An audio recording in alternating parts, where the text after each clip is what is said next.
الرياض لديها مدينة صناعية من أكبر المدن الصناعية، مربوطة بشبكات طرق وسوف تربط بشبكات قطارات مع جميع أنحاء المملكة وجميع دول الخليج وجميع موانئ المملكة وموانئ دول الخليج.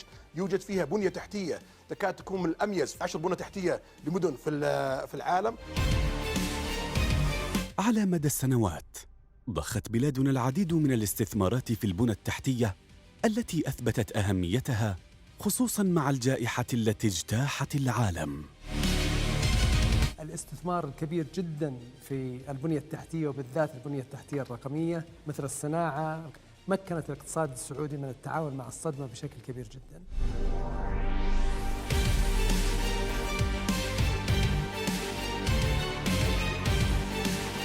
أنعم الله على المملكة بمكانة جغرافية مميزة، وفي سعيها لتحقيق رؤية 2030 بأن تكون منصة تربط قارات العالم وتشارك بما تنعم به بلادنا من موارد وثروات، من تطوير القطاع اللوجستي وإدارة سلاسل الإمداد والتوريد. وبأن تأثير الجائحة مر على دول العالم بمختلف المستويات، ومن ضمنها انخفاض الطلب الذي سبب ركوداً في نمو الناتج المحلي.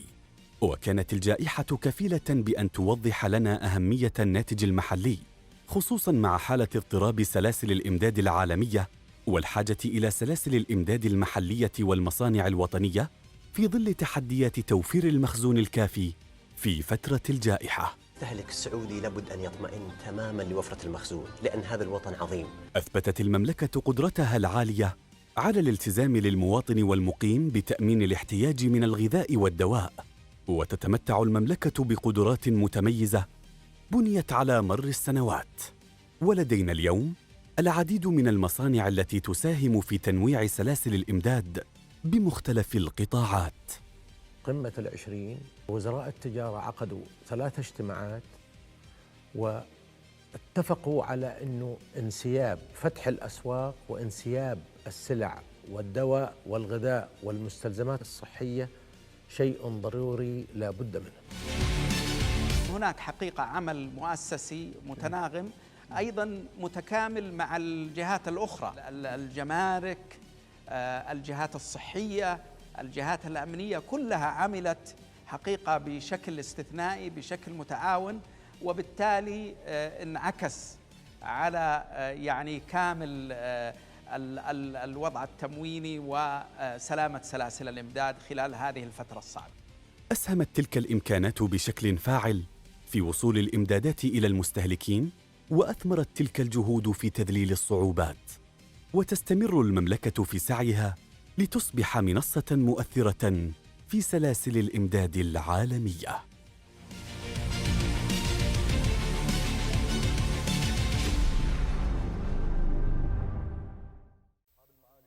Your Excellencies, our dear audience, peace be upon you. We meet you today in the 4th session of the knowledge gathering that is organized by the Communication and the Financial Knowledge Center, one of the initiatives of the Ministry of Finance to raise the awareness and the knowledge in both the economic and the financial aspects under the patronage of His Excellency Abdulaziz Al-Fresh, Chairman of the Steering Committee. The world is undergoing very unprecedented circumstances, and we have understood the importance of the supply chain and the logistic services, as it played a great role in the pandemic, starting with the lockdown to the importation of the vaccines and the medicine, all the requirements to meet all the needs. And I mimic in the topic of this session the unknown soldier, as we are watching the efforts of the kingdom to become a pioneer platform to be concurrent with all the circumstances that the world have seen every now and then. In my name and in your name, I welcome all the guests of this panel discussion. His Excellency, Chairman of the Steering Committee, Abdulaziz Al-Fresh, Al-Badr Fouda, Assistant Minister for Industry Affairs, Ministry of Industry and Mineral Resources, Mr. Omar Hariri, the CEO of Saudi Arabian Logistic Company, Mr. Rakan Adeshan, the head of the Logistics Committee in the Eastern Province in the Chamber of Commerce, Mr. Fahad Al-Tahi, the CEO of NOPCO. And before we start our dialogue today, I would like to ask His Excellency Abdulaziz Fresh, Chairman of the Steering Committee, to give the opening speech in this session. Thank you, Mr. Suralqa, for this introduction. And I would like, in the beginning, to extend my thanks and gratitude to the colleagues that have participated with us in this forum, including Ms. Susan Lund from the United States.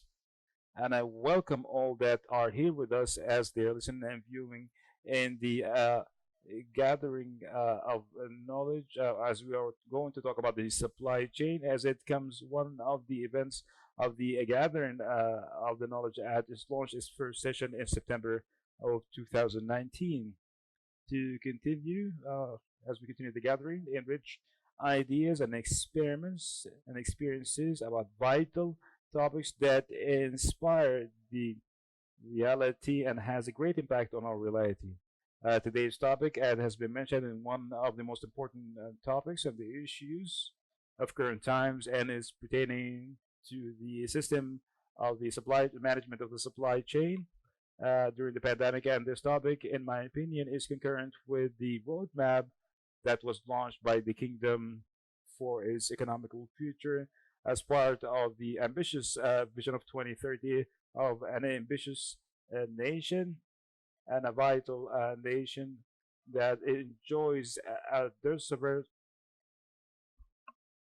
to turn the kingdom into a logistic platform that allows to create opportunities available for the Saudis and also enhances the trade balance and also raises the local content. All of this benefiting from the Fourth Industrial Revolution and the exceptional geographical location of the Kingdom of Saudi Arabia as it's a gathering for all the world contents and also the diversified resources of this country. As we know that the cycle of the supply chain are strategic operations for the sales sector in the kingdom by supporting the local content and to transfer and to nationalize the knowledge in the production. I might stop in very important axes that, in my opinion, represent itself the most prominent challenges that faces the supply chain, in which I think that the vision of the Kingdom 2030 is a roadmap and also a method of action and enabling factor that help to find solutions and alternatives even before we've seen the pandemic, the corona pandemic, all those challenges regarding the customs procedures and all the, in addition to the dire need to develop the ports and the speed of which packages are handled and to be shipped to be loaded on the ships, and there are also free trade areas for re-importing and to designate lands and logistics areas specifically designated for logistic companies at lower or reasonable cost at ports or at nearby areas to those ports, seaports. In addition to that, the support of the digital infrastructures and to provide support for the digital infrastructure as a main assistant factor in this system. The pandemic has shown us how fragile is the supply chain in some of the countries of the world, as some of the government systems have not been able to take rapid and urgent precautionary measures to the point that some of the needs were not basic needs were not available, whether food supplies or medical supplies during the lockdown, and also the home quarantine, the stoppage of travel activities, closing of the borders, and life coming to a full halt. And maybe we will use some of the terminologies in the International Trade Center of the expectation of the performance of the SMEs for the year 2020, since the issue was raised that there were losses incurred during the pandemic that has affected greatly the trade transaction to more than 50% of the SMEs in the globe, and also have occurred the main three centers of trade, which is China, the European Union, and the United States of America. They have incurred great losses that mount up to billions of dollars, as it's well known. The question remains, where does the kingdom stand during this pandemic regarding the supply chain? We believe that we are in a better position, and praise to Allah, since the beginning of this pandemic, the kingdom have confirmed the importance of the sustainability of the supply chain during the pandemic, specifically what's regarding the food products and the medical products, to base the main factor to be a localization in all sectors, specifically the sector of food supplies and the medical and the health supplies in general, as it's considered one of the vital sectors, and also the remainder of the sectors, and also the logistic strategy that could make the company a pit stop for the main companies in the world, and also an area for storage and re-importation, as it has a huge amount of commercial capabilities. We understand fully that some of the ambitious objectives of the Vision of 2030, that the kingdom would be a logistic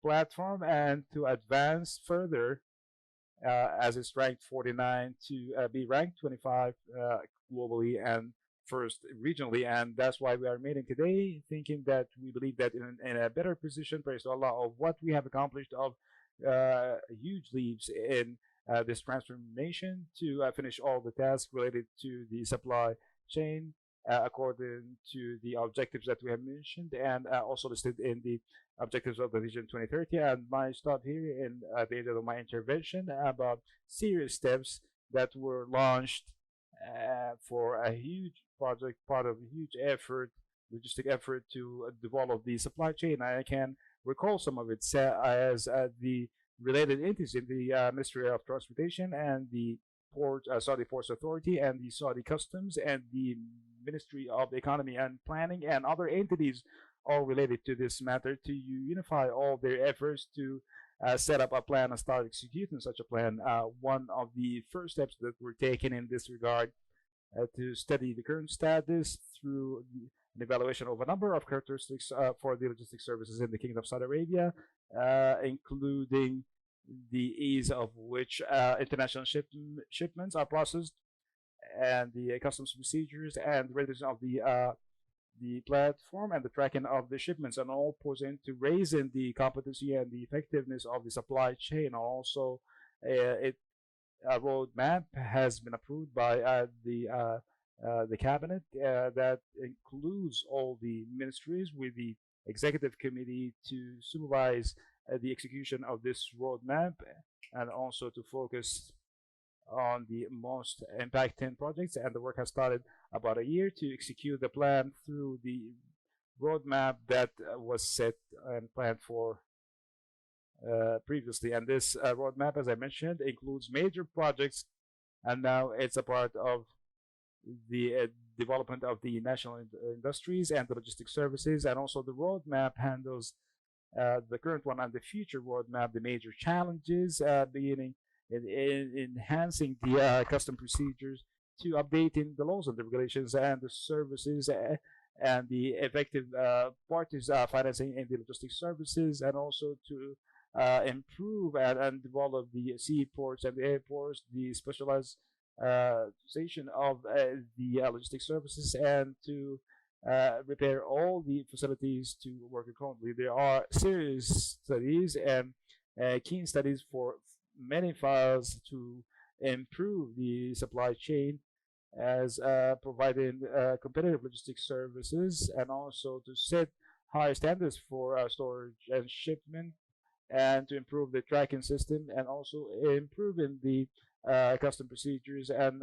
some of the most important elements is to be working on the inclusiveness between the international and the local shipment companies, and also the inclusiveness of the infrastructure that we build, and maximize the value and the benefit of this platform.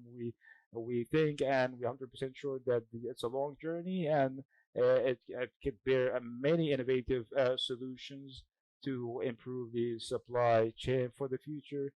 and for current times. And that's why we see there's a great deal of importance for this gathering today and this topic that we chose, which is a vital topic, and I believe that will get its fair share of an enriched and a beneficiary dialogue from the experts and the skilled people, individuals in this field, and also take the opportunity to extend my thanks to the knowledge partner in the fourth edition of this session, McKinsey and Company, who provided us with support in this session and all its accesses. I thank you for listening, and I thank those who are behind the scenes working on organizing this forum. Thank you. Thank you, Your Excellency. And now, dear audience, we move to the panel discussion in which we will talk about the challenges and the obstacles that is facing the supply chain, and also the different methods to combat it, and the impact of the pandemic of corona on the sector, and also understanding the effect of the pandemic on the supply chain and the future of the logistics services in the Kingdom of Saudi Arabia. We start with Engineer Al-Badr Foda. Maybe the challenges with the supply chain and to the manufacturing process. So what are the challenges that were posed by this pandemic on the local industry and the supply chain? The peace be upon you, Mr. Soraka, and good evening, and I thank you for inviting me. Truly, if you allow me to explain briefly what is the supply chain. Supply chain means that all that is related to the product until the product becomes available at the hands of the consumer or at the shelf of the supermarket. So to give you an example, the soda, for example, start is a journey from demand to excavated aluminum, and then to different factories, to the packaging factory, and also then to the stores to be shipped around the world, to the wholesale, retail, and then the retail. So this is briefly the supply chain. Truly, the corona pandemic have challenged the supply chain in unprecedented manner. It has made it stop and disrupted it with the fear of some countries that they need to protect the health of their citizens. They stopped importing so they can preserve the raw materials, and it has disrupted all the methods that the factory will receive raw materials in which they can start the production, and then after that phase, the phase of the surplus importation, which caused another problem. Now, going back to the segment regarding the challenges, maybe I will pose a question, Mr. Soraka.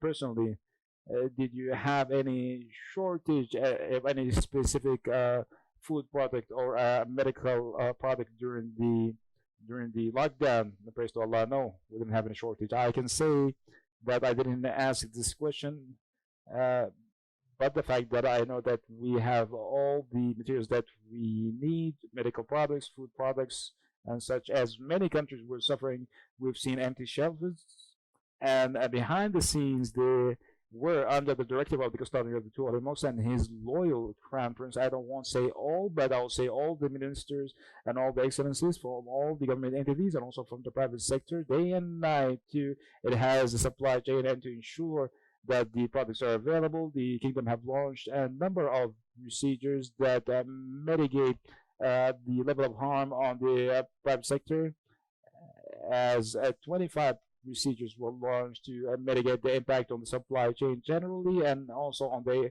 industry. And of course, I'm talking about the industrial supply chain that provide for the factories. Our country have capitals, and within one night, many investors in the private sector have decided to establish factories to receive all the needs of the or to produce all the needs of the consumer. So we can say today that our industry, our local supply chain is stronger than before. Many procedures has been undertaken and which was based, this concept was firmly established. And during the pandemic, we learned a number of lessons. The first lesson that the health of the individual comes first. And that means, as we received a directive from the Sultan of the 200 mosques and the Crown Prince, this was we set an example to the whole world, and the the countries in general rely on the local industry, and we learned how to work remotely and how to use technology overnight to raise the level of cleanliness and hygiene, as we have seen a qualitative leap in all aspects, in all facilities, and also the use of technology by all means possible. And we also rely on internal capabilities. Our local capital, the kingdom, have a huge potential for investment, and this is this praise to Allah. And we can design plans we can implement rapidly during the urgent times. This is something that we are very honored of. Mr. Omar Hariri, does the challenges differ in the supply chain than those of the challenges in the logistics services sector? In the beginning, I would like to thank you. Of course, there are differences. I cannot hear the speaker properly.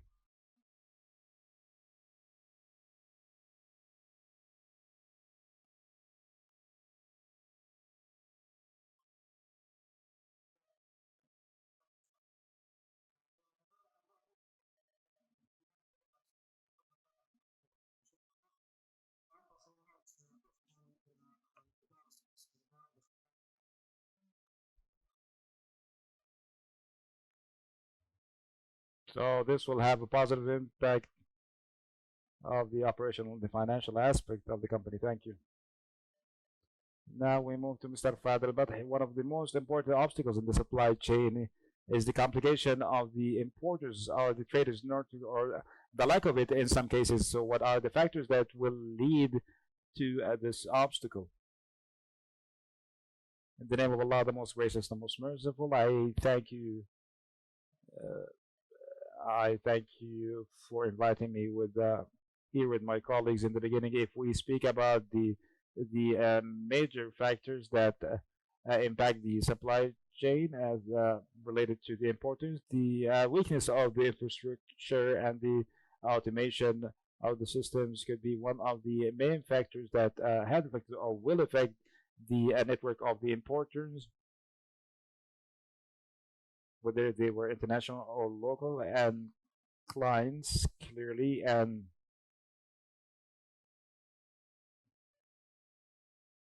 the continuous qualification for the importance might have an impact, a great impact.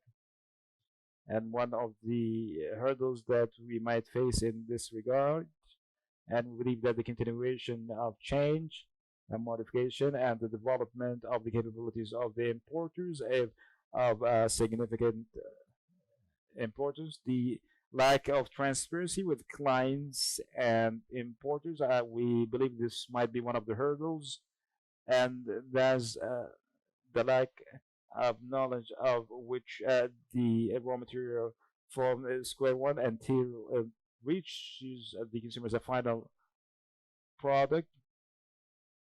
You find that the material until it reaches the final consumer. So this is one of the most important obstacles that impact the network of the importers. Maybe the weakness of the lack of knowledge of the importance of the supply chain in some cases with some clients might have an impact due to the fact that due to the lack of the existence of a network of importance, and during the pandemic, we have gained a more experience into knowing the supply chain more. Thank you, Mr. Fahd. Mr. Raka, according to the global challenge that face the supply chain, are the local challenges similar, or are there any different challenges faced by the kingdom? And then Allah, the most gracious, the most merciful, I thank you for inviting me. And let me answer this question, that we are part of this globe, and we might be similar to some countries, but I want to limit it in 3 points. The first point in the challenges is the systems. In some countries, you might find that they have systems facilitate the importation and facilitate the operations of the supply chain and vice versa. And praise to Allah, in the Kingdom of Saudi Arabia, we have many systems that facilitate the operations of supply chain. Uh, the Saudi customs have eased their procedures of the release of the goods within 24 hours. So this is an accomplishment by the Saudi customs. The methods of the transportation of the goods, some countries such as China and other major countries that were other countries relied on to receive goods from those countries, and they focused their factories to be working locally. So that did affect the supply chain. While we in the Kingdom of Saudi Arabia had the transportation process is mainly based on land transportation, and we have noticed that some neighboring countries has been affected by, without naming any countries, as they relied heavily on transportation by land to and from Saudi Arabia. But with the collaboration of the efforts of both the public and private sector and the government entities, the logistics sector is the only sector that did not come to a halt or a stoppage. And that was, as mentioned by Engineer Badri, that all the basic food products, we did not see any stoppage in the production or the importation of such products. So we did see the difference. And the third element is the basic factors also affects the supply chain. We, at the beginning of the pandemic, there were many factors that were not available, but as has mentioned by the engineer, that the factories establishment, the number of factories established have increased, such as medicine factories, in a very short period of time. So those are the 3 points that are considered the indicators that affect the supply chain, whether locally or internationally. I'll go back to you, Engineer Badr. What are the procedures undertaken by the government entities, including the Ministry of Industry and the Mineral Resources, to face the challenges of the pandemic after the pandemic hit the globe? Since we've seen the indicator of a global crisis, the kingdom was pioneering in the monitoring of the supply chain and availability of products. Many task forces were formed by from related entities, government entities, to ensure that the products are available on the shelves, and to ensure that we monitor the demand and to put alternative scenarios in case of the pandemic has evolved and how to import such products.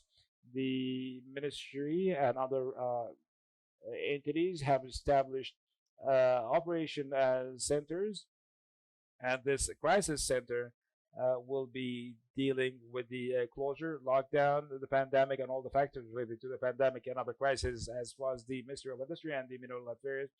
As part of the crisis center or the operation center, we're keen today that all the factors that have schedules for production, and they have productions for assembly of equipment, to have all the engineers and technicians arrive on the spot, and to ensure that those factories will not come to a stoppage, as is part of the local supply chain. We also, as a source of honor, that we have more than 9,700 factories, as some of it are designated for food products distributed throughout the kingdom without any concentration in any specific areas, as it's distributed beautifully from south to east, north to south, south to east, and the central province, that to ensure facilitation of the production process and the supply chain. I will not forget to point out that the kingdom possesses high storage capacity that's considered one of the highest in the Middle East. As you can see, the distribution companies throughout the kingdom, also the industry system during the pandemic and after it, have launched a number of initiatives that encourages more local products, food products, and medical supplies, and had launched initiative to promote the working capital and providing loans for food products and medical supplies. I will not forget to mention, to follow up on what has been mentioned by Mr. Abdel Frey as far as the Saudi customs. the efforts conducted by the custom or taken by the customs or the metrology and the standards commission, and the importation of the containers, or even receiving imported goods and to release those goods in a very short period of time. This is an accomplishment for the government entities, the Ministry of Communication, and the Ministry of Communication and Information Technology, to provide all the application that will help all the clients to receive goods and services at their homes. As we have seen many applications that provides for delivery of medicine and food to all to the final point of the final user who did not use an application to ask for delivery of medicine or food. And this is a clear result of the collaboration between the public and the private sector, so that there will be smart applications that could be used by all age categories, and that was within days. Praise to Allah. Truly, this is a source of honor as of what we see and how rapid and fast we come to solutions. Minister Fahad, the kingdom have realized during the pandemic the importance of the stability of the supply chain, specifically for the medical and the food products. So, what is the strategy that was undertaken in this regard? Were there any procedures to avoid any risks? Truly, maybe in the health sector, one of the most important steps in regarding the strategy is the nationalization of the industry, and the support provided by the state to all the commercial sectors. Many ministries have provided support to all the sectors. This is something noticeable. It was one of the major steps to avoid the risks. The second point, as has been mentioned by His Excellency Badr al-Faih, which is the logistics strategy, and to make the kingdom a pit stop for the international companies as far as manufacturing, commerce, trade. This is one of the strategic steps that was given attention to all the sectors, received support by the leadership in the Kingdom of Saudi Arabia. And also in the health sector, we have working on the policies of the stockpile, strategic stockpile. To that's one of the great factors that lower the risk or mitigate the risks in this regard. The variance of resources to cover the health sector, to provide medical equipment and supplies for more than one resource. The transparency that we currently have between the supply chain and the clients and the users is at a high level, and we are fully aware as far as the storage and the percentage of consumption, and this will lead to avoid any risks in the sector. Corona had negative impacts that had resulted in restrictions on the supply chain. Was that a reason to resort to local products? And also, if you can talk about the transportation by air. Most of the factories have decreased their production, so the supply chain of those companies that started to look for the local alternative. And also, this is part of the challenges. On the other hand,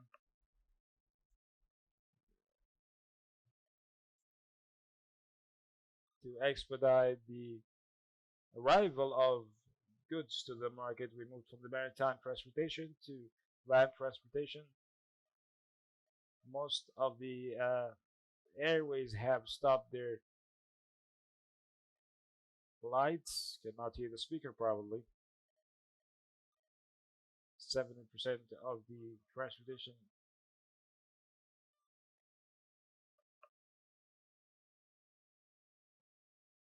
cannot hear the speaker properly.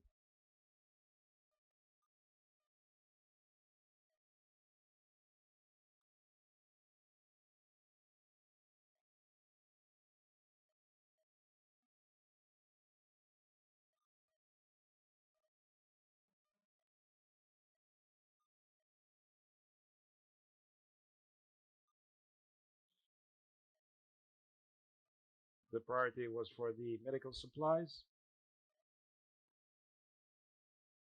We have transported more than 110 kilos during the pandemic of goods.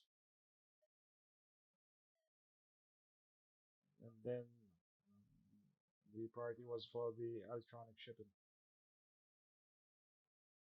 Engineer better. Want to know more about the international trends and directives that was undertaken after the pandemic to enhance the supply chain to ensure readiness for any similar future crisis? Maybe during the pandemic, all the countries have went with a strategy to take care of their own and to provide all the materials locally to consume it locally. Most of the countries are focused on nationalizing their food and medical and security industries as its priority, but supply chain is a great priority. But because the inputs of their production will be through the supply chain, raising the technical capabilities and to develop an environment that absorbs shocks through the smart solution. This is what all the countries are working on. After the pandemic, locally, the ministry, with partnership with other government entities and the private sector, is working to nationalize and take advantage of the local content to produce the materials, the products that we need, whether medical supplies, foods, or security industries. As said, the priorities in the kingdom, the ministry is also working with the major companies to nationalize a number of imported products to be replaced by local products. The high concentration medical alcohol is one of the examples, as you can use the max filters and other products. The international trends can be summarized in four axes. The first axis to increase the resilience of the supply chain. 93 of the companies at a global level will increase resilience through the supply chain, as 50% of the companies will rely on double resources for the raw materials. The other point, to approve the planning of the supply chain, 50% of the companies around the world they expect changes in the plans of the supply chain, also to rely on developed analysis to enhance the supply chain. The third point, to develop the digital capabilities for the supply chain. 90% of the companies is planning on raising the digital capabilities of their current employees. Here you can see that working remotely is a digital solution that needs development and needs adaptation of the work environment. 70% of the companies will raise their the increase their manpower, and also to attract manpower with a technical background, not as it used to be in the past, worker that is capable of using the application, and also moving towards a regional supply chain. 44% of the CEOs of those major companies will transform into a model that is more focused on the regional supply chain instead of having one resource to be relying on the transition of goods.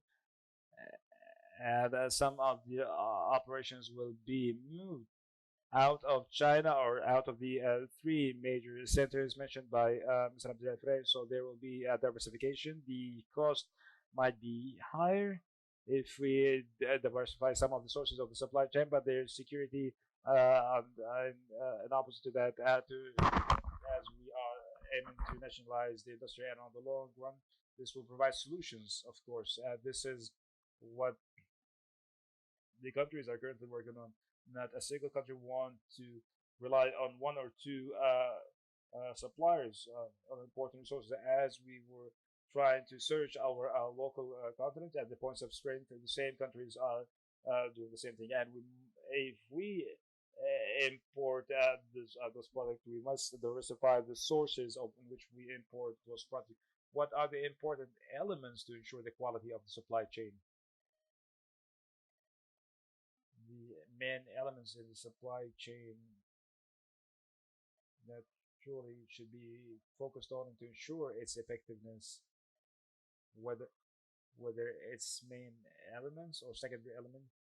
The most important is planning. The good and sound planning is one of the most important elements to ensure the quality of the supply chain. The procurement comes in the second place, whether it's the raw materials or the final product. that is asked for by the final users, the availability of the transportation uh, methods, and then the production will come in the third phase, the goods storage, the sound storage, and the availability of a good storing capacity is also one of the important factors. And then comes the manufacturing, and finally the distribution, and also the collection. As we have mentioned, the physical cycle helps in the continuation and the stability of the supply chain on the part of the importers, and also the services after the sale, specifically in products that need assembly or installation, or to ensure the quality of usage. Those are some of the most important factors that we should ensure and guarantee that will help the quality of the supply chain. Mr. Omar, the precautionary measures that were set by the governments throughout the world to contain the spread of the lockdown. How did you face this challenge?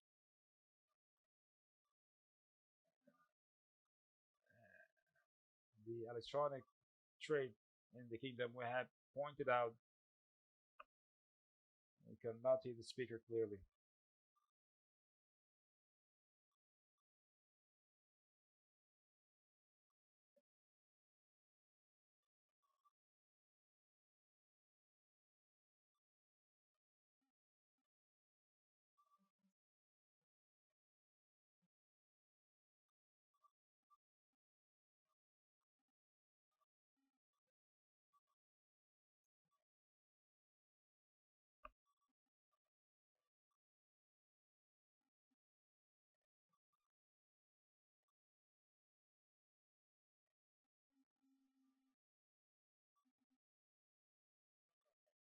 Mr. Rakat, as we know that the corona pandemic had an impact on all the sectors in all the fields. So, what is the level of impact on the supply chain? Of course, there is no doubt that the food products and the basic products did not stop at any point in the Kingdom of Saudi Arabia, but the effect was on the transportation uh, methods. The Ministry of Health has taken precautionary measures to stop the spread of the coronavirus, and they stopped the entry of certain trucks or means of transportation by land to be stopped. So this has caused a disruption in the supply chain and the transportation by land. We have kept up with this challenge to find alternative means of transportation, such as flights or maritime shipping. So this had a great impact on the land transportation, in addition to the operations pertaining to the remote working. The electronic transformation had become today a basic need, and now it became a basic need. In addition to that, the Kingdom of Saudi Arabia holds a very exceptional geographical location, as 49% of the international trade goes through the around the kingdom. This praise to Allah that will not stop the supply chain from the neighboring countries. We didn't reach that level. In addition to the fact that today there's a positive impact on the electronic commerce as we move from the traditional commerce to the electronic commerce, and the new means of transportation is some of the positive impacts of the pandemic. In your opinion, Mr. Rakan, what are the risks that are facing this international, the local supply chain? God forbid that this is, according to the studies, this will not be the last contagious disease, and one of the future risks that there might be other contagious diseases that might affect the supply chain. So we must take such matters into consideration and to prepare by providing local factories and to enhance the local content to combat any future diseases or any crisis that might affect the supply chain, and to focus on the nearby, or the close supply chain, as an alternative for the further supply chain. As they have mentioned, the main centers of the supply chains: China, European Union, and the US, and also to enhance and to promote the local industry and the local content. We are living in an area that neighboring by countries with a population exceeding 615 million, and this is quite sound and appropriate for the factories to operate effectively. And now in Saudi Arabia, we have many encouraging systems and many procedures undertaken by all the government entities to enhance the industry and the facilitation of the foreign capital and foreign investment in the Kingdom of Saudi Arabia. This, God willing, will help us to face any future challenges. May Allah preserve us from evil. Mr. Fad, during the pandemic, all the sectors were in race with time to provide all the necessary needs. What are the most prominent challenges that faced your company, including providing the medical supplies? Of course, as you all know, NUMCO, it was given the responsibility of providing all the needs for the health sector during the pandemic, and this that was the biggest challenge during this period. One of the major challenges that we faced is the global competitiveness on the same health equipment and products, and this is one of the major challenges that we tried to overcome, not to have enough global production lines, whether globally or locally, to meet the increase in the demand that happens during a few months. The factories, the manufacturing facilities, locally and internationally, they cannot keep with the increase in demand. They increase their production capacity. We also have been greatly affected by the stoppage of exportation by certain countries, which had a negative impact. And as we were trying to have any alternative resources and conduct a rapid technical and operational evaluation, this is something was not expected. We could not forecast. The changes happen on a weekly basis.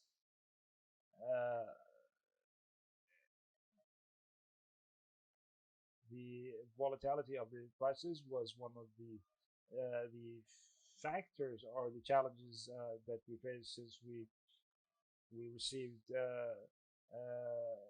sales propositions that only had a 24 hours deadline to the stability of the price, and this is one of the biggest challenges that we faced. As has mentioned by my colleagues, the local transportations were a true challenge due to the lockdown and the limitation of the number of workers that can be out with licenses approval to transport. That had an impact in the beginning, but with the collaboration and cooperation with our colleagues in Saudi Transportation, we had made great advances at that phase, and we have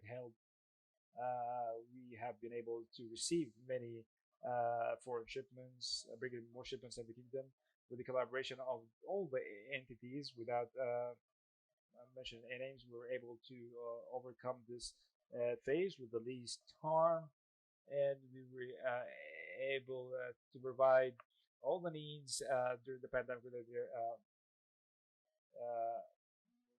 food products or medical supplies. We learned from this period that if comes a second wave, we'll be prepared, we'll be ready of what we have learned in this first phase. Dear audience, we'll be back to continue our panel discussion.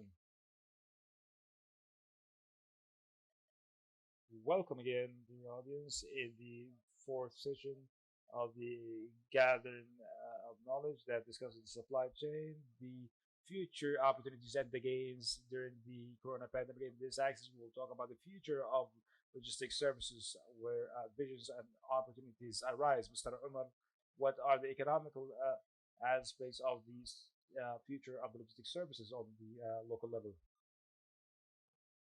The logistics services is the vein of the economy, and our leadership have focused in the logistics services as part of the vision of 2030, and to have the kingdom to be the number one logistic platform, and also targets an increase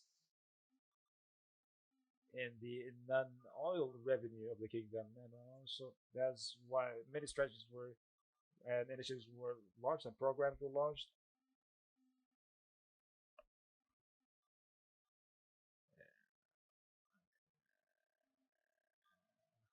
I cannot hear the speaker properly. Many initiatives were launched to facilitate the commerce and to receive logistics services. Of course, the kingdom had many characteristics. One of the most important elements is the geographical strategic location, the infrastructures.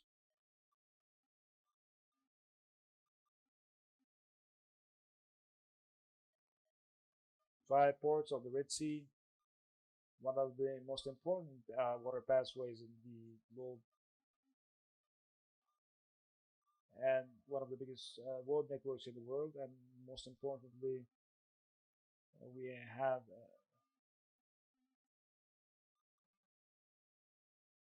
cannot hear the speaker clearly.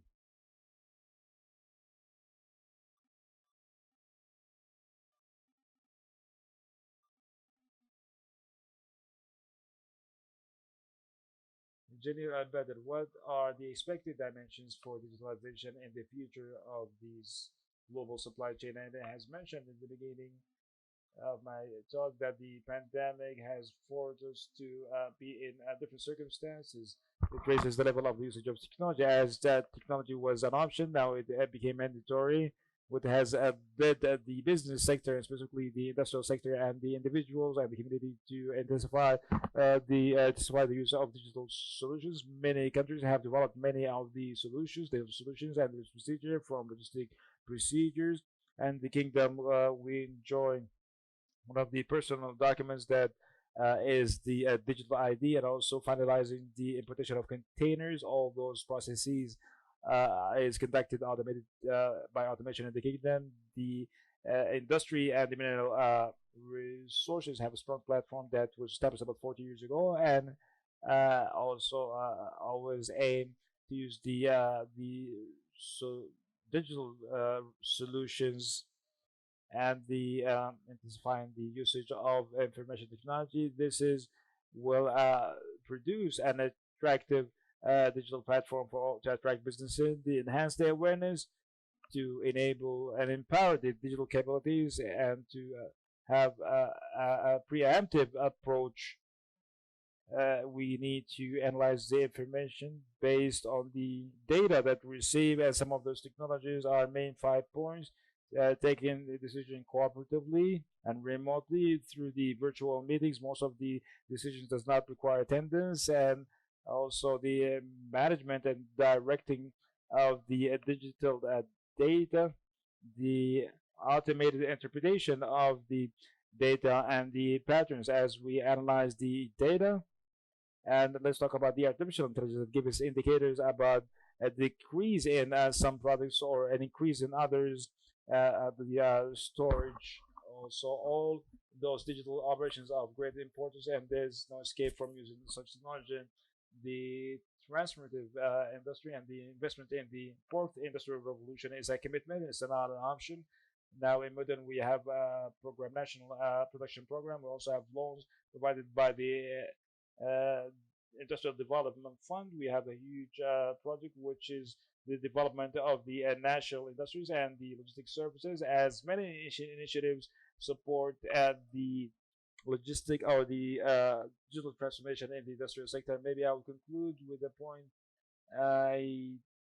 that the pride and support for the local supply chain start with you and I and him and all of us as we buy the local products, to increase the demand of the local products, to open up factories that produce local materials, as we become one of the main contributors to enhance the supply chain and its development and thriving in the kingdom. Mr. Rakan, to what extent the collaboration between the public and private sector and the cooperation will help the logistics sector? Of course, the two sectors cannot work independently. The private sector needs the public, and vice versa. And praise to Allah that the pandemic has proved the Kingdom of Saudi Arabia has given a lesson to all the countries of how to work cooperatively and to face such risks. And for example, the support or subsidy programs provided by the government, as it has provided surplus packages for the providing support for the Saudis, mounted up to 60% of the salary, the delay of the fines and the fees, and many other initiatives that had helped the private sector to absorb the shock and face the risk of the corona pandemic and its impact on the supply chain, and also some of the issues that we share points of view to make the logistic system an encouraging environment by passing the appropriate laws and the legislations, helping the local manufacturers and also attract foreign capital investment. One of the objectives of the 2030 vision is the logistic sector, as we have a great deal of competitiveness by many countries. So the facilitation of systems and the ease of legislation will help foreign investments to enter the kingdom. And one of the objectives that we are aiming to achieve to raise the level of the contribution of the logistic sector in the GDP from 6.2 to 15%, as it is the case in the other advanced countries, and also as has been mentioned by the excellencies and by His Excellency Mr. Abdelaziz Al to raise the ranking of Saudi Arabia in the logistic indicator from 49th to 25 to 25th place. And also today the logistics sector and its support employs more than 500,000 individuals. Supporting this sector will help employ many of the Saudi youth, and also lowering the levels of employment, and also to rely on the local powers, if you may. We have a strong generation, an educated generation. 70% of our population is youth. We have seen them successful in many of the sectors, and I know that many of the our young men and women will help raise the level of performance in the logistic sector. And on the same pattern, what are the most prominent opportunities in the logistics sector? And is diversification of the resources will help growth in the logistics sector. There's no doubt today this pandemic has given us, we've learned many lessons from this pandemic, and to ensure that we have a strategic stockpile and the local factories available and ready, and also the private sector must contribute with all the government entities to promote industry and to have a strategic stockpile reserve.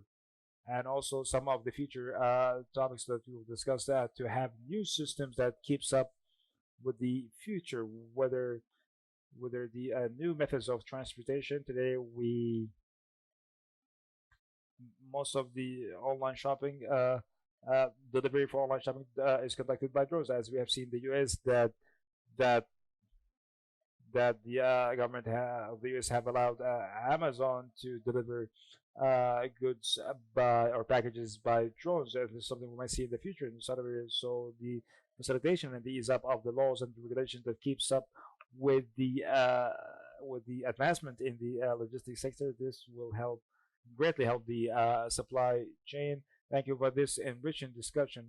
As a last word, I'll give an opportunity for each one of you to give us his final words on this topic. Mr. Rakan, of course, we thank you for the invitation, and God willing, we will be coming out of this pandemic soon and very swiftly with learned lessons, hoping that the logistics sector in the Kingdom of Saudi Arabia will be a sector that help us achieve the vision of 2030 and all its objectives, and we will witness this by 2030. Engineer Bedrin, truly, I would like to thank you for the invitation. I would like to thank all my colleagues, as all of them are as they all enablers for the industrial sector and the enabler of the industry. Melco is one of the major companies in this regard, and we thank him sincerely for all the efforts that took place during the pandemic. All the government entities and the private sector that took charge in the distribution and the shipping processes. The Kingdom is in an open workshop 24 hours from today until 2030 to achieve the objectives of 2030, and hopefully the industry will be nationalized and the Saudi product will be the first choice for the consumer locally and internationally. We ask Allah that we will see the objectives of the vision have been achieved. We have nationalized the industry and together in the supply chain, and the competitiveness have increased. And this is my final words in this regard. Mr. Fahd, truly would like to thank you for inviting us, my dear colleagues, as they have enriched the discussion with this great information. We are hoping that, God willing, that we will establish more developed supply chain during the next period and in continuous development, God willing, as is in the saying, what was meant to harm you might benefit you. We have been able to recover in a short period of time, and we hope success for all, and we will continue our communication regarding our services that we provide to the supply chain to reach the highest levels of performance. Mr. Omar, I thank you for this invitation. I thank my colleagues. Human first.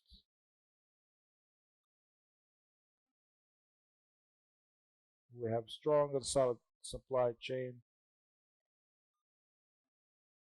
If there's any coming pandemic, we'll be ready. Thank you. Thank you all. Now we move to Dr. Susan, the expert in commerce, globalization, and the expectations of macroeconomy, and has many studies that have helped enrich the knowledge content regarding the pandemic and its economic impact. As her talk today will be the importance of the supply chain and the types of crises that will happen in this pandemic, and also how to improve the operational and the financial capacity to expedite the recovery and the response. Thank you, Saraka, and pleasure. Today I'm going to speak about research done by the McKinsey Global Institute on risk in global value chains and how companies are thinking about making their companies and value chains more resilient and more able to withstand various types of shocks. The key messages in my presentation today are, first, that supply chain risk is very costly. Our calculations show that on average, companies will lose 45% of 1 year's profits every decade from supply chain disruptions. Second, COVID-19 has already set in motion plans to revamp supply chains and build resilience in many companies. Over 90% of executives in a survey that McKinsey conducted last summer said that they plan to invest in supply chain resilience. Third, there are big opportunities. As a result of building resilience, where suppliers are located may shift in the future. We calculated that between 15 and 25% of global trade flows, that's equal to 2.9 trillion to 4.6 trillion of trade, could shift to different sets of countries as companies build supply chain resilience. And then fourth, this is a big opportunity for governments, companies, and investors to be winners in the new transitioning world. I'm going to start with a view of supply chains. Although we call them supply chains, they're not chains. They are networks of hundreds and sometimes thousands of suppliers. This chart shows you the supplier network and only the tier 1 and tier 2 suppliers for Dell and Lenovo. And what you see is that they each have roughly 6,000 different suppliers that are publicly known, and that the suppliers interact with each other and with their competitor. They have over 2,000 suppliers that are shared.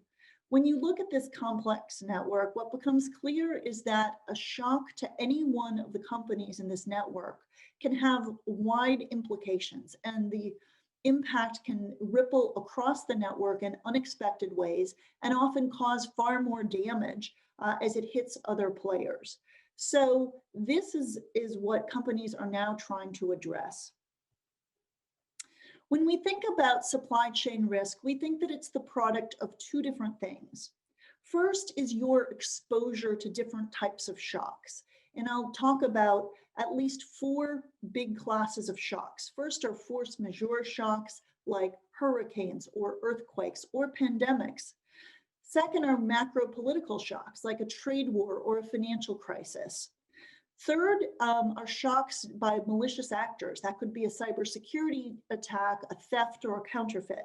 And then finally, every company faces idiosyncratic shocks, and these could be one of your suppliers goes bankrupt, or there's an industrial accident in one of your plants.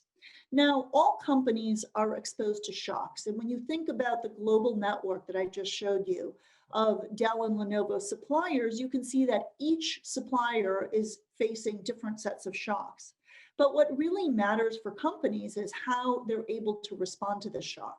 So different decisions and attributes of a company can make it more or less vulnerable to the impact of that shock. So for instance, the characteristics of companies that are more vulnerable would be they don't have financial resilience. They might have a lot of leverage. They might have very complex products with unique components that need to be manufactured in only 1 or 2 suppliers. They don't have transparency across their supply chain, so they don't understand which suppliers are at risk. So these are choices that companies can make to actually either build resiliency or be less resilient in the face of shocks. As part of our research, we wanted to understand how often do companies experience production downtime because of a supply chain shock. And what we found is that it's very frequent. Although this pandemic may be a once in 100-year event, what we find is that all these different types of shocks disrupt company production very frequently. So in our interviews with experts, we found that the average company will experience a 1 to 2 week downtime in production every 2 years. They'll experience a 2 to 4 week downtime in production every 2.8 years and a 1 to 2 month downtime every 3.7 years. So rather than being a rare event, it turns out that supply chain disruptions today happen all the time. And this is why even before COVID-19, companies were starting to think about how they could build supply chain resilience. Now, different industries are exposed to different types of shocks, and this is a function both of the characteristics of the product being produced, as well as geographically where that supply chain sits today.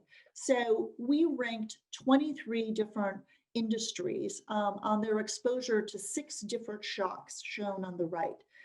Pandemics, large-scale cyber attacks, geophysical events like earthquakes, climate heat waves, climate flooding, and trade wars.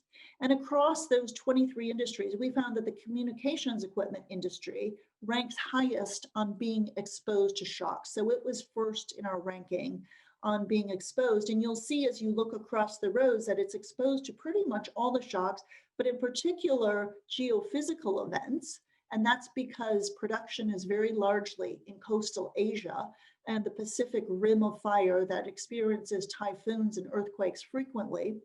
They're exposed to large-scale cyber attacks because of the digital nature of the industry.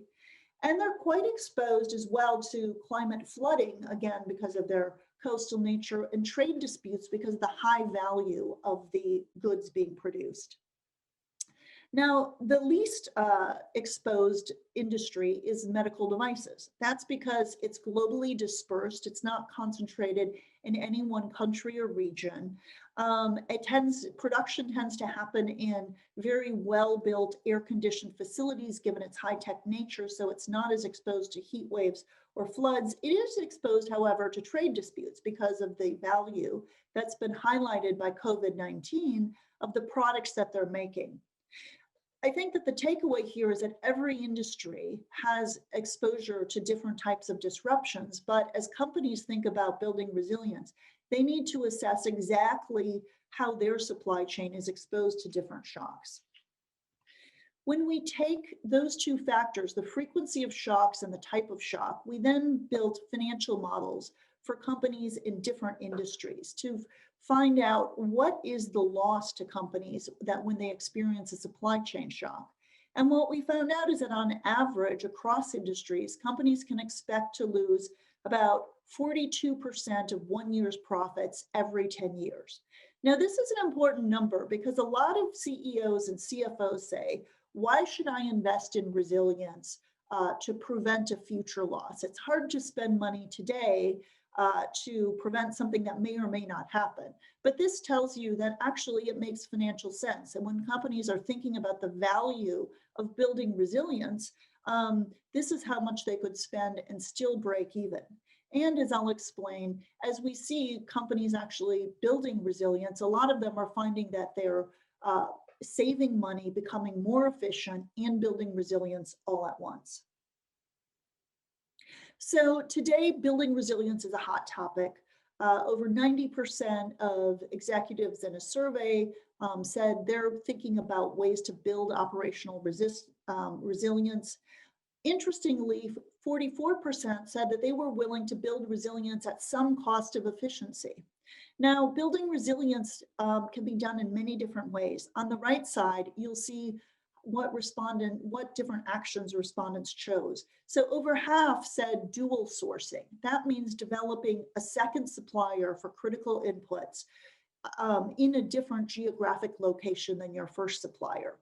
That's followed by other actions like building more inventory of critical products, nearshoring and regionalizing your supply chain so that you're closer to your suppliers and have better visibility on whether they're resilient or vulnerable. SKU rationalization, that means making products more modular and having shared components so that if there is an outage in one part of your supply chain, you can easily substitute components from other products.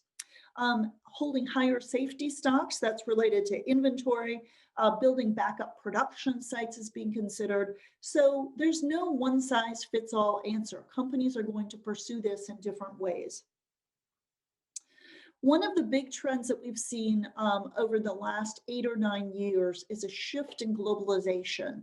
The chart on the left shows you the share of trade that happens within regions as a percent of overall global trade. So from the period of 1995, when the chart starts, to 2012, trade between regions, meaning Asia and Europe, or Asia and America, or US and Europe, grew faster than regional trade. But that has now reversed because a lot of companies are thinking about building more regional supply hubs.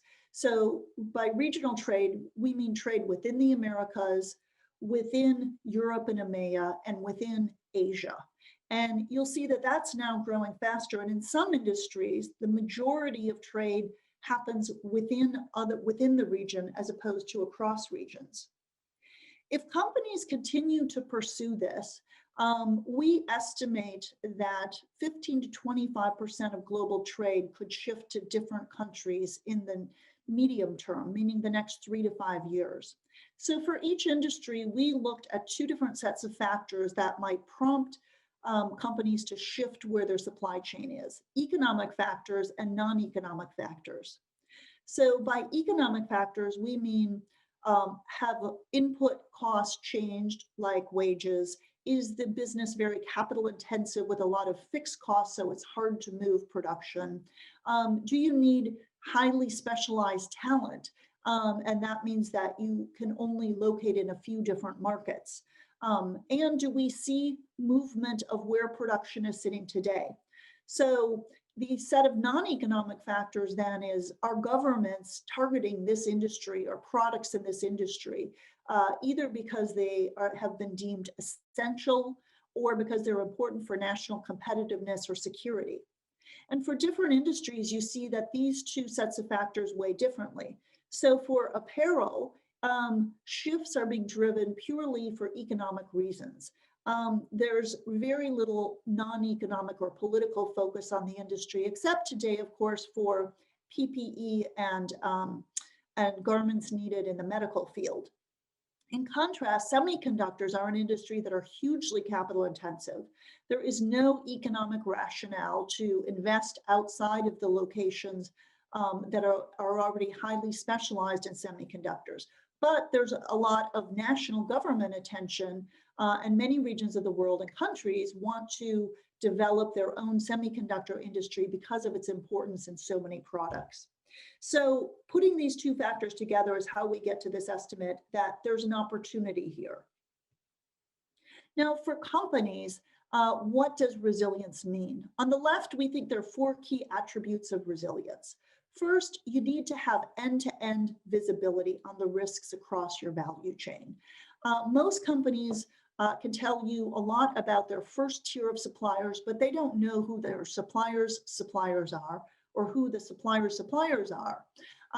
Now with digital platforms and technologies, we can actually build visibility. And when you build visibility, that's the first step in understanding where are your vulnerabilities and which shocks are you exposed to. Second, then, is conducting regular stress testing. So just like banks after the financial crisis of 2008 and 9 started to conduct rigorous annual stress tests of their portfolios, we think that going forward from today, we may see industrial and manufacturing companies start to adopt this approach of stress testing their supply chain to understand what could happen when things go wrong. The third way to build resilience is then for each company to undertake specific actions to either reduce exposure to risk or to reduce vulnerabilities. Now, this is not to say that companies can prevent risks, but at least companies should understand the risks they're exposed to and make a decision. It's okay, we're going to take this risk, or no, we're going to insure against it, or somehow take action to mitigate this risk. And then finally, this topic has got to be on the CEO agenda. This can't just be driven by the head of procurement or the supply chain. It's important that, because this is a strategic issue for companies, it's also a financial issue. And so it's important to have the entire top team. As we look at what companies are doing, this will require a cultural change in how the procurement and supply chain organization work.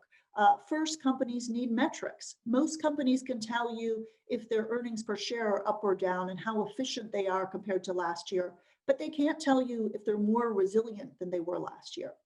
Second, you need new tools and capabilities to create this transparency and do stress testing.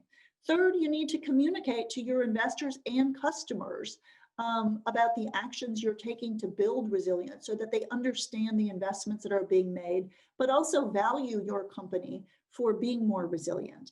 And then finally, you need different governance processes. You need to have conversations about resilience, and it needs to be as important as efficiency. Just to underscore a few points, transparency is important because most shocks don't happen with your tier 1 suppliers. It happens deep in the network, and then they ripple through. So end-to-end transparency is the first step. The companies that have taken major actions to build resilience have actually found it very profitable. So this page gives you 2 examples. I'll focus on one, Nike in China during COVID-19. Nike had invested in understanding where its contract manufacturers were and digitizing its supply chain so that it could track shipments of goods from the factory to different distribution outlets. When COVID hit in China in January of 2020, Nike very quickly was able to react and redirect shipments from stores that were, of course, closed down to e-commerce distribution centers. They built up a consumer app and started to sell products direct to consumers through the app. And as a result, revenues in the first quarter of last year went down only 5% compared to 45% of competitors.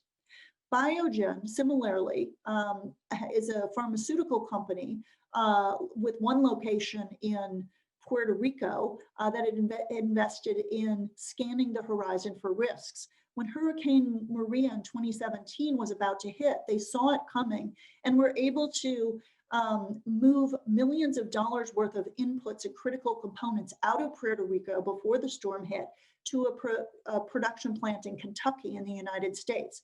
As a result, they were able to continue production of all of their goods, whereas the other pharmaceutical companies in Puerto Rico saw their production facilities wiped out and they didn't come back online anywhere from 3 to 6 months.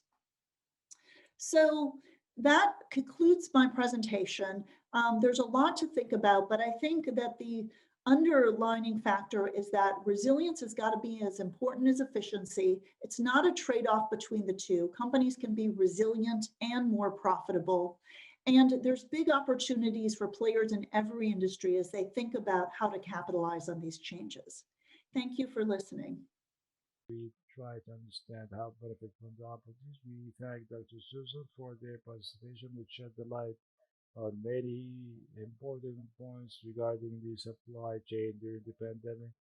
Now we move to Matthew Cherry and the final segment of the knowledge gathering, in which we will understand some of the experiences in the private sector in the logistics services.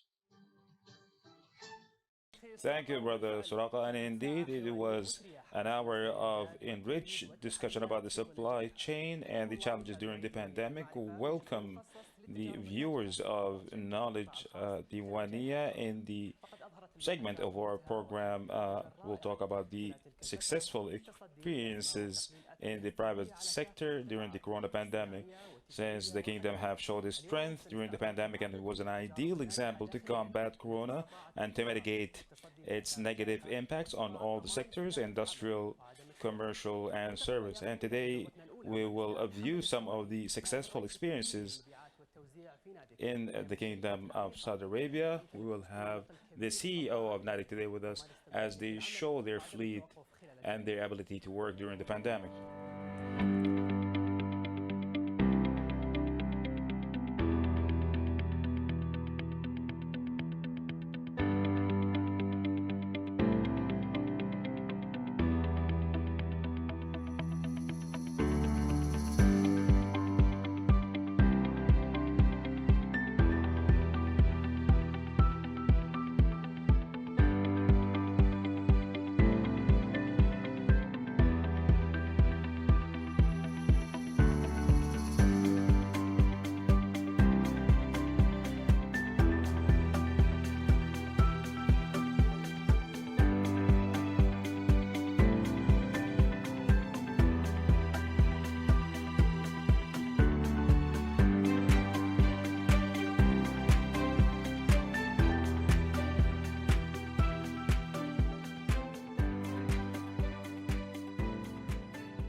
In the beginning, I would like to say good evening to all our guests and our spectators. And in the beginning, I will start reviewing the points of today's content. And in the beginning, we'll be talking about the company, the scope of its work and the services provided, and the clients benefit from the service of the company, and the level of readiness of the supply chain to absorb shocks and the challenges to combat the corona pandemic, and the most prominent challenges in the supply chain and the general context during the corona pandemic, and the most prominent initiatives and interventions that were conducted to address the supply chain during the corona pandemic. And then we'll finish with the most important learned lessons. In the beginning, the development, NADIC was established with the royal decree during King Faisal era to enhance the food security in the Kingdom of Saudi Arabia.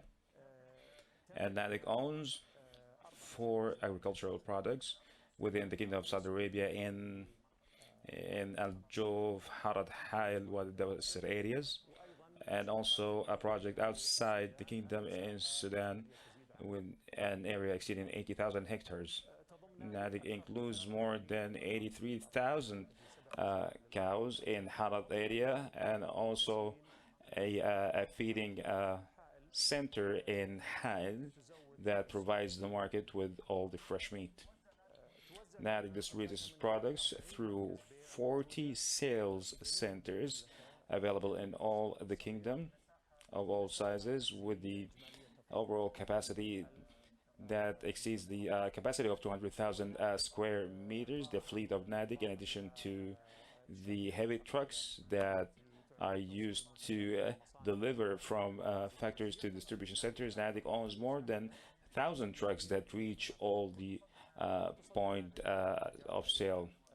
And it exports to 7 countries outside the kingdom, Jordan, of some which are Jordan, Libya, Pakistan, Yemen.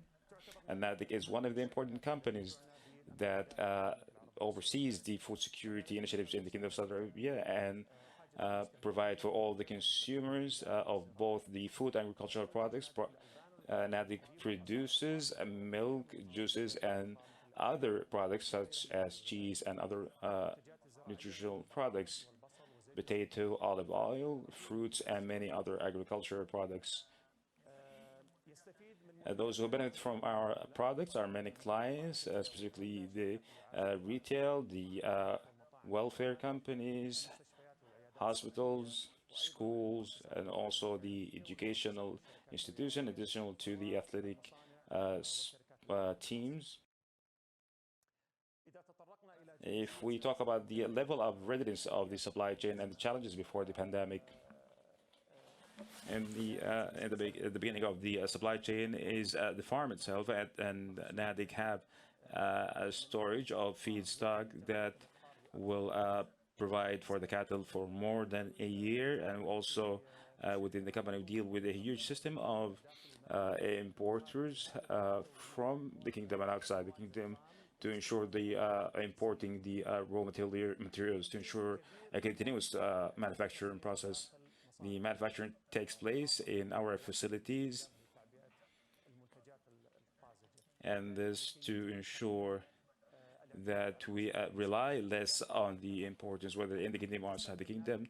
Nadic uses the artificial intelligence, which has contributed greatly into the amendment and the changes in the production plans due to the sudden change in demands that affects the supply chain, the decision making, and with high resilience. There is an electronic review to ensure the safety of the products from the point of manufacture until it's reached the centers, and then in the centers to the trucks that are used to distribute the products to different points of the kingdom.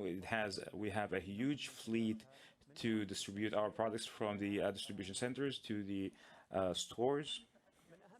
One of the most important challenges in the supply chain that was faced by the company during the corona pandemic was keeping up with the increase in demand due to the sudden change in the consumer behavior, because now they have a different pattern of storing products due to the pandemic, as some of the global markets had faced a great shortage in nutritional goods. So the pattern of usage by the consumer is leaning more towards storing nutritional products due to the fact that it might be not available, or to the rise in the price. Also, the electronic purchases had increased during the pandemic. The protection of the facilities and the factories from the outbreak of the pandemic within those facilities and centers, and also it's a great possibility that some raw and basic materials we might face issues with importing such products, and the Saudi customs had helped us with ensuring that the primary and the basic materials are entering the kingdom with ease. By providing logistic and basic materials, in addition to the increase in the operational cost, as we were preparing to face the pandemic by applying all the precautionary measures. one of the most important initiatives that were conducted within the company to face the challenges, specifically to the supply chain, was raising the level of storage of the raw materials to ensure continuation of manufacturing with non-stoppage and to fulfill all the market needs. Also, alternative means have been found to ensure that we receive our raw materials and basic materials from within the kingdom to rely less on imported basic and raw materials, increasing the capacity to keep up with the increase in demand on all the products, and also increasing the operational capacity of the during the pandemic. The storage of the products in additional storage in the major cities in the Kingdom of Saudi Arabia in case of any stoppage or shortage of distribution among the cities, and therefore the areas of shortages will be provided of all the products needed, specifically the products that are non-perishable. And also was a major challenge that taking care of more than 305,000 employees on the field by providing additional residence and applying the precautionary measures that was approved by the Ministry of Health during the pandemic. Also keeping up with the electronic progress by using electronic services to serve clients. One of the most important results or objectives achieved was the provision of all the products without stoppage in all the stores, and I believe this is the greatest achievement for the company during the pandemic, as we're thinking of social responsibility and national responsibility, keeping up with the competitive prices, with the fact that the operational cost is increasing due to the pandemic, maintaining the safety of all the employees. And I thank the Ministry of Health for ensuring that we apply all the precautionary measures during the pandemic. It was one of the most important achievements by NADIC, and that is maintaining the safety of more than 305,000 employees working on the ground, dealing directly with the employees. We have now in NADIC, due to the pandemic, strong plans in the future. And one of the positive points during the pandemic was the continuation of the increase in demand on the products of the company due to the change of heart from the foreign products to the local products. One of the most important lessons learned by NADIC during the pandemic, as we are reviewing all the variables and the developments and update which participate effectively in taking wise and fast decisions, and that has affected and ensured that wise and fast decisions were taken. The usage of artificial intelligence and the automation of information in supply chain has enhanced the company's ability to keep up with the challenges and the variables. The importance of finding a local content, or rather local resources to purchase raw materials and basic materials, which will lessen the reliance on foreign imports, the nationalization of the industries, and the expansion in creating new products. Thank you, Mr. Hamad. And indeed, NADIC had played an effective role to ensure that the fleet of, and now we move on with Mr. Abdullah Bekhi, the CEO of Bahri, they had an experience that should be told today, since it has been able to overcome all the challenges with the strict border measures set by the countries.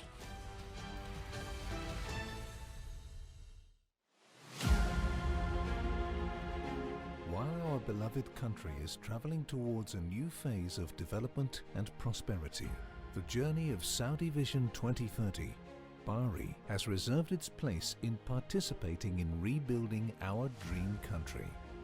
we contribute to positioning Saudi Arabia as a unique regional logistics gateway to 3 continents. Bahri provides transportation and logistics services on a global scale through 5 business units: Bahri Logistics, Bahri Oil, Bahri Chemical, Bahri Dry Bulk, and Bahri Ship Management.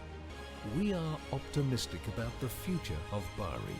We will constantly develop our talents to serve Saudi Arabia and the world, and to serve our journey that will continue to sail towards further horizons and to connect our country to the whole world.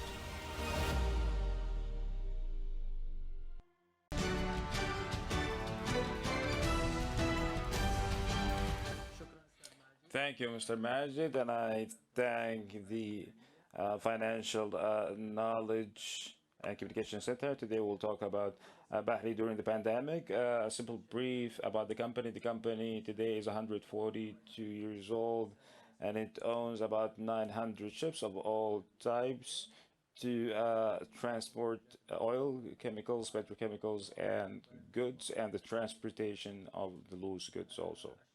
The company has a long experience in logistics, and it has started in this field many years ago. Today, the company is one of the biggest participant in this sector, in the supply chain specifically. The most prominent challenge that we faced in 2020, first, the full closure or the lockdown that had happened in many countries, included the land transportation, and we know that supply chain are connected. So if one segment of that's the whole supply chain, it will affect the supply chain in general.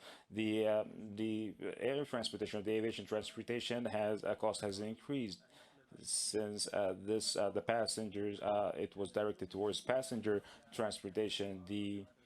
And the price increased greatly in this field. Dealing with the goods and in ports and airports came to a delay, and many of the goods were delayed. In China specifically, the airports were crowded and the ports were crowded because it's biggest exporter of the medical supplies such as sterilizers and masks. There was also a problem with the containers that has affected the supply chain greatly.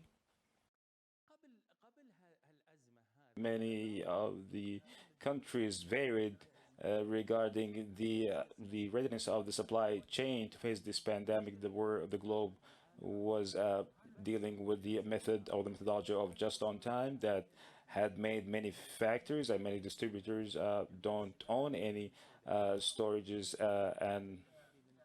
and rely on a third party, which came to a dire crisis in many countries of the world, as you found that the food and the nutritional goods and the medical goods are available, but it does not reach to those who are in need of it.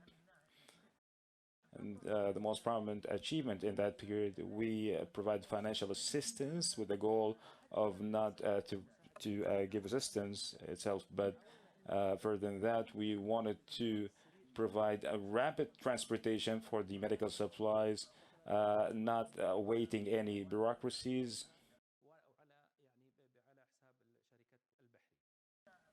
We were capable of managing some aviation bridges, if you may, with China,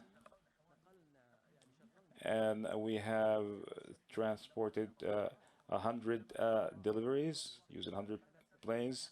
We're capable of transporting 7,000 containers to meet the customer demands and the government entities.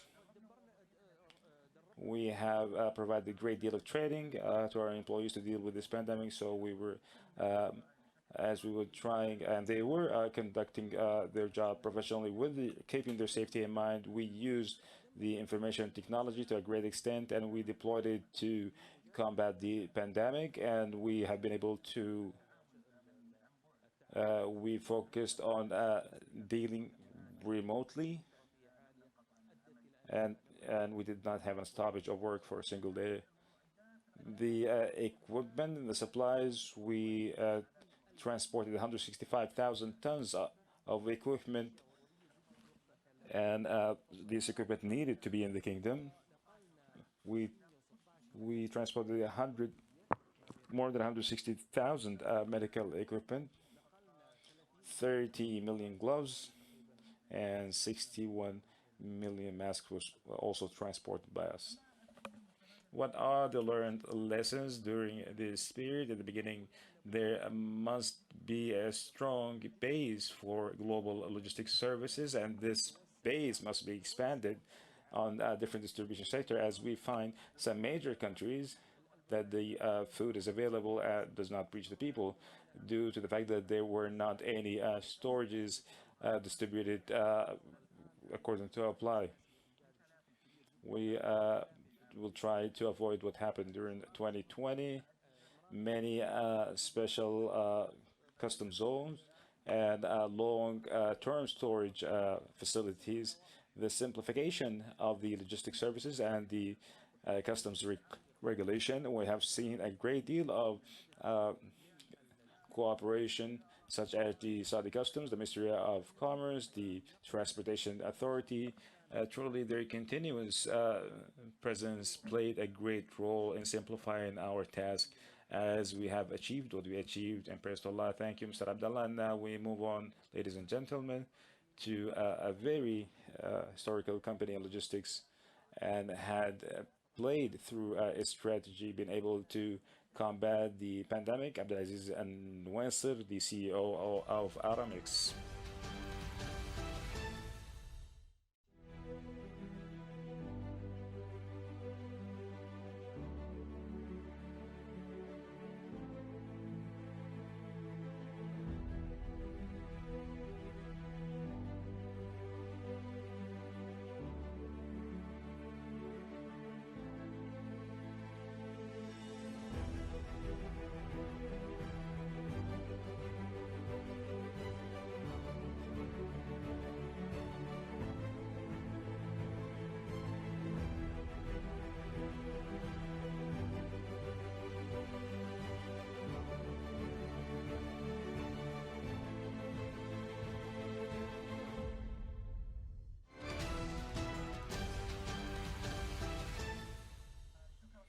Thank you, Brother Majid, and I thank the Financial Communication and Knowledge Center.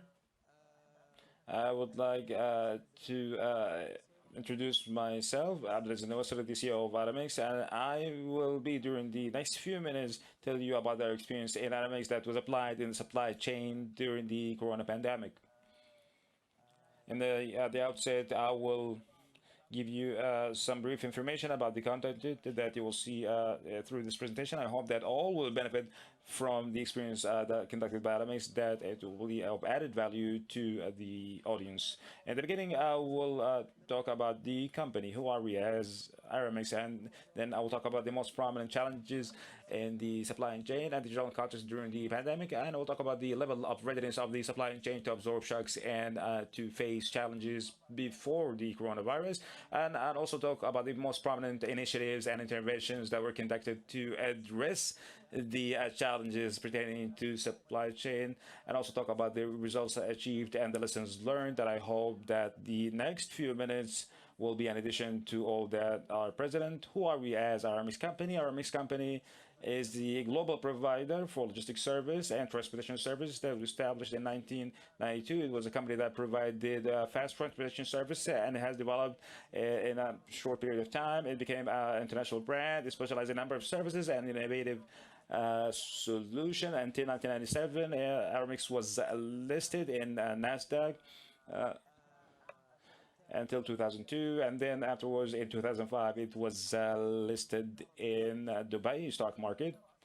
Aramex heads a huge network of coalition that includes many companies around the world. The services of Aramex includes services and logistics services, the fast transportation, the internal services, the management of document security, all the services provided through the internet services, and the marketing through the internet.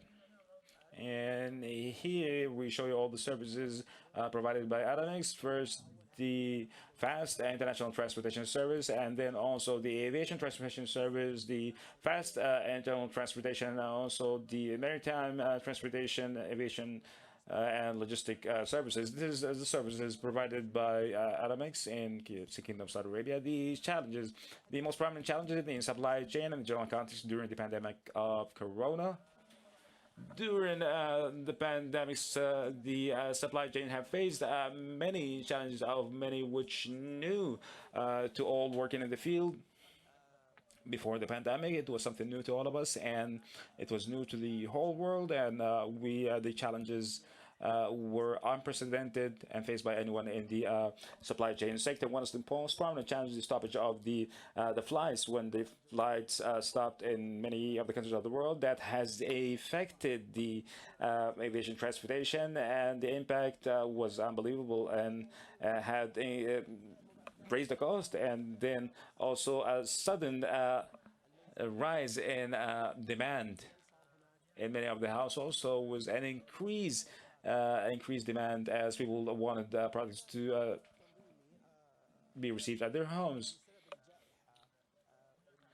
There is maybe a non-willingness to have any physical contact, so there was organizational pressure to cancel the cash payments. Of course, the clients not wanting to have any physical contact with the drivers or any physical contact with the products that wanted to be delivered. Of course, there's some hardship in the growth, the expansion, and in the movement during the curfews. During the curfews, you cannot deliver easily to certain areas. For certain areas that had the full closure, and other areas were open, so that caused some hardship into the supply chain.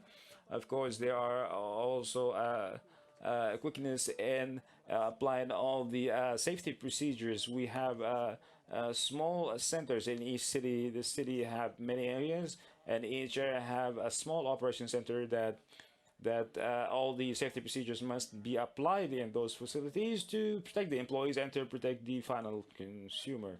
Of course, we have faced some challenges to receive licenses of transportation and all the documents for the employees in the supply chain, even though we have had a great deal of cooperation from the Ministry of Transportation, the Ministry of Communication to approve all the licenses. Another hardship was the hardship of obtaining the necessary medical supplies during the lockdown. There was a time when the medical supplies came to a full stoppage, such as masks and gloves and sterilizers. And there was a shortage of those materials in the market, so this was one of the greatest challenges. The level of the readiness to absorb the shocks and face the challenges before the pandemic. Of course, the pandemic took us by surprise, and that had affected all the companies that work in the logistics fields. Due to the fact that we had an emergency plan at Aramex, our level of readiness was as we was hoping for. We tried to find solutions. As many of the flights were stopped, as we used the land transportation, and we used also the passenger jets to make the transportation of the goods. We have put a plan to increase the productivity and also to focus on the knowledge of the employees of the daily task, and also the challenge of training. As you have a hardship in movement, you need to train those employees as they will know how to deal with people using the precautionary measures. And also you are working 24 hours a day, so you need to deal with training and employees that works 24/7. One of the most important challenges, the hardship of having the appropriate number of representatives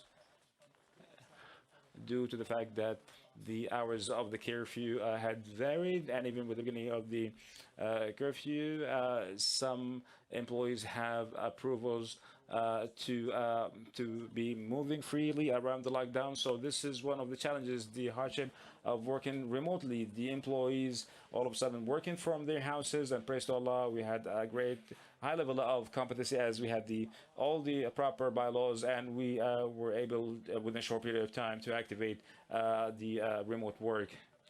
The readiness of the internet and the innovation in technology to keep up with the increase in demand.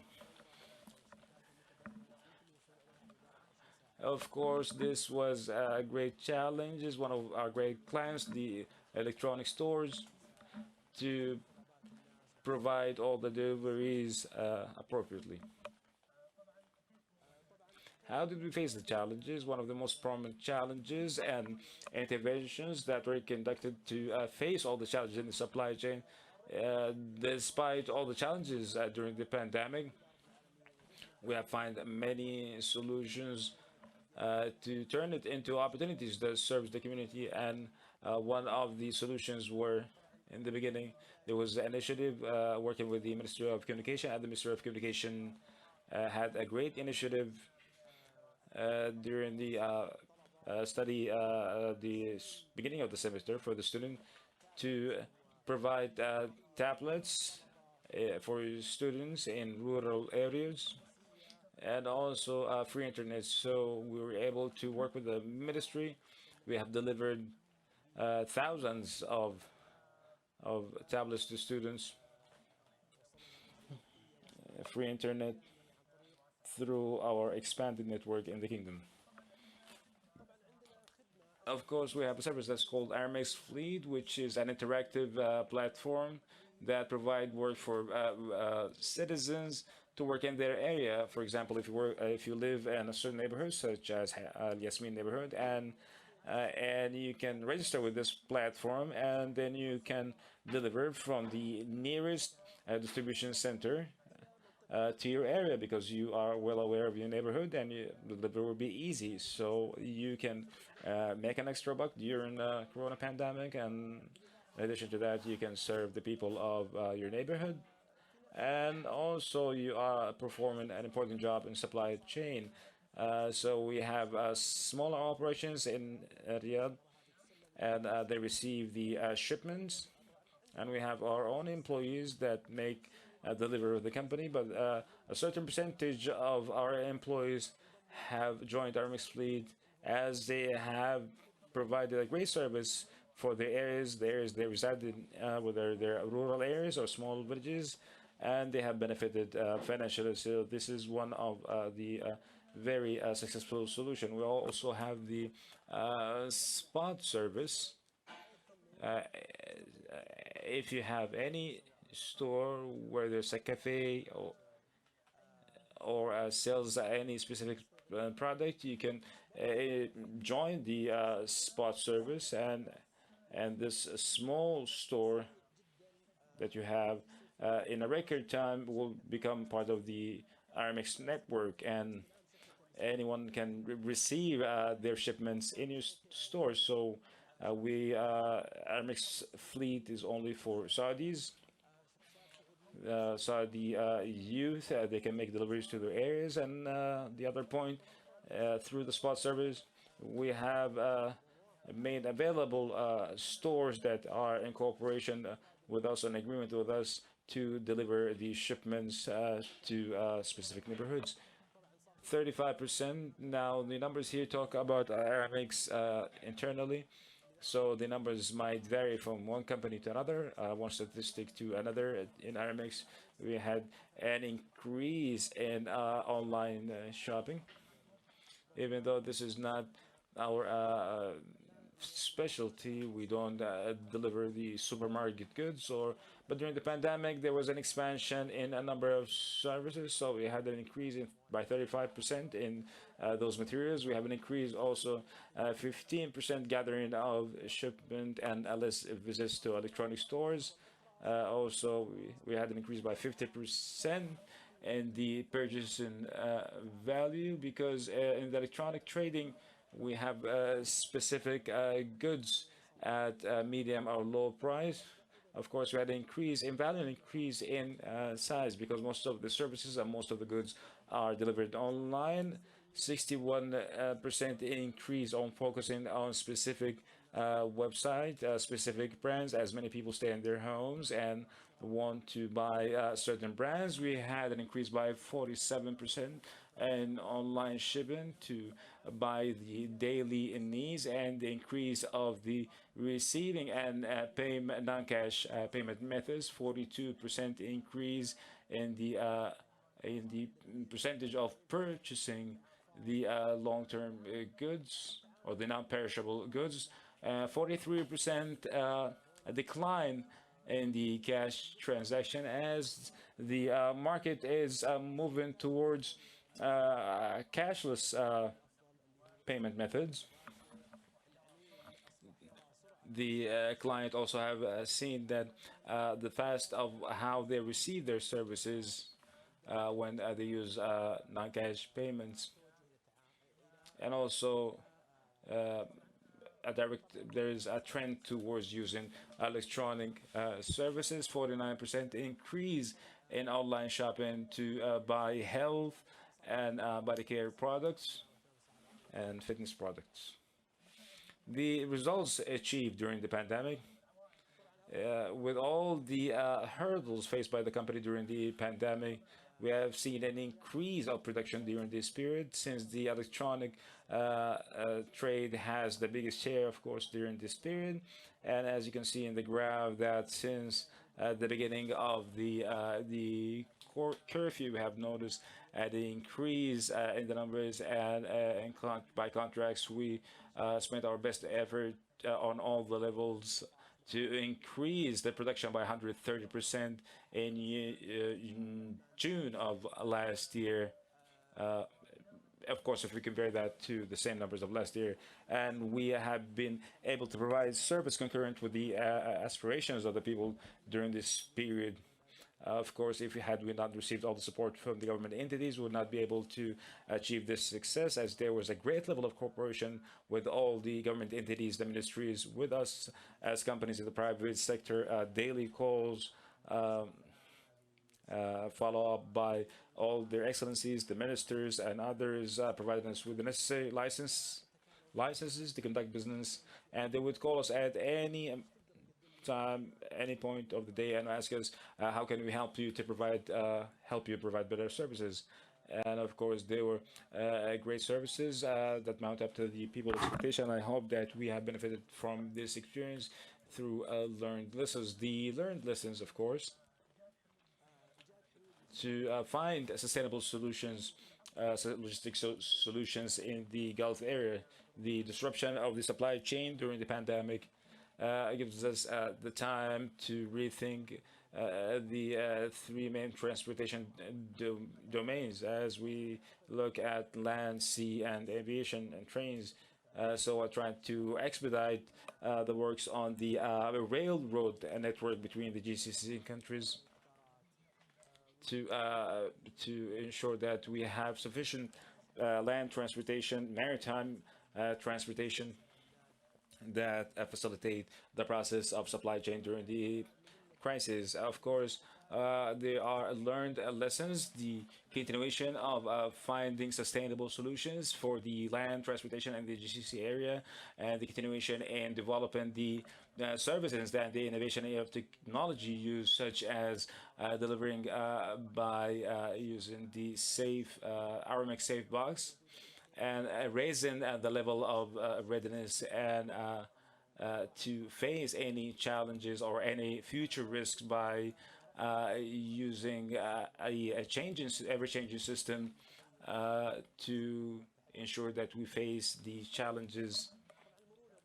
responsibly. And of course, there's resilience within the logistics companies to face any sudden emergencies, such as the resilience in services, resilience as far as the employees working with the company.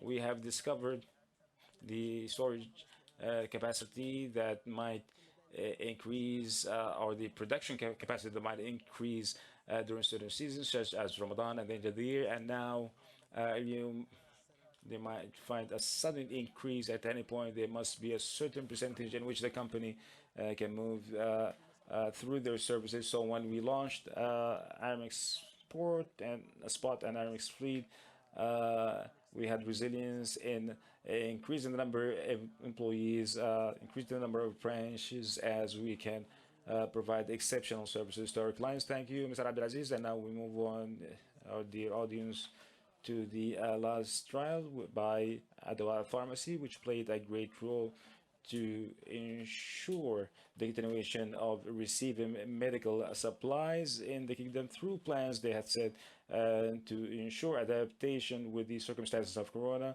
and that all receive their medicine. We have Mr. Faraj with us representing Adawa Pharmacies.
Thank you, Brother Majid. In the name of Allah, the most gracious, the most merciful, and peace be upon Prophet Muhammad and his companions. Peace be upon you.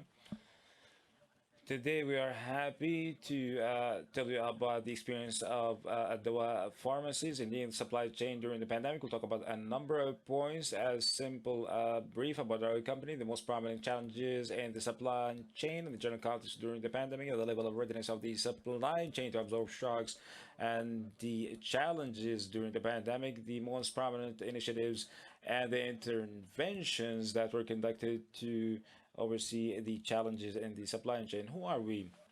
The company for limited medical services, as we are one of the pioneering companies in the field to apply the highest level of standards to serve our clients. We have two branches of services: distribution regarding the medical services, in which we distribute the medical supplies to the medical facilities.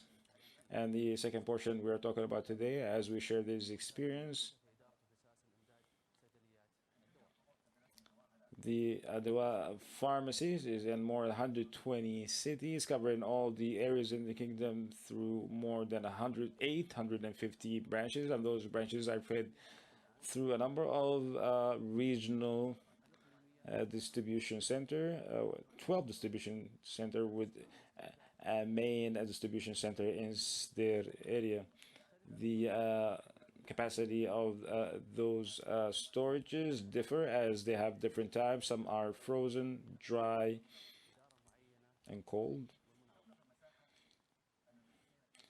The logistic storage capacity is more than 200,000 square meters, using more than 350 vehicles and trucks for transportation. Some of the challenges that we faced during the pandemic: the provision of the products due to the increase at demand by the consumer, the hardship of importation during the pandemic, the speed of which the products into the supply chain and to the main stores, the level of readiness of the supply chain during the Corona, applying the highest international standards, the great expansion of the supply chain, previous agreements with different parties. The most prominent challenges and interventions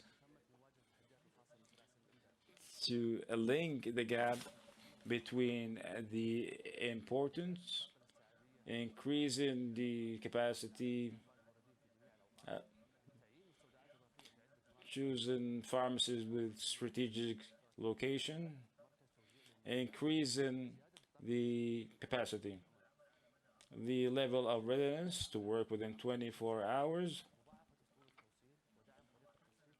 When we doubled our fleet of delivery, we faced the challenge of assigning new drivers, and praise to Allah, we're capable of forming a cadre that drives those trucks from the internal employees, doubling the stockpile in the pharmacy.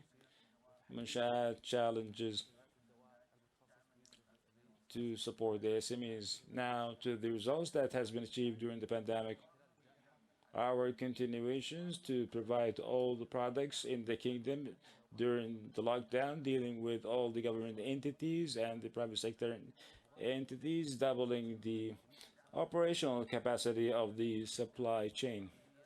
In addition to that, more than 63 million were traveled by our drivers and providing more than 150 million masks, more than 10 million sterilizers, and I given out more than 70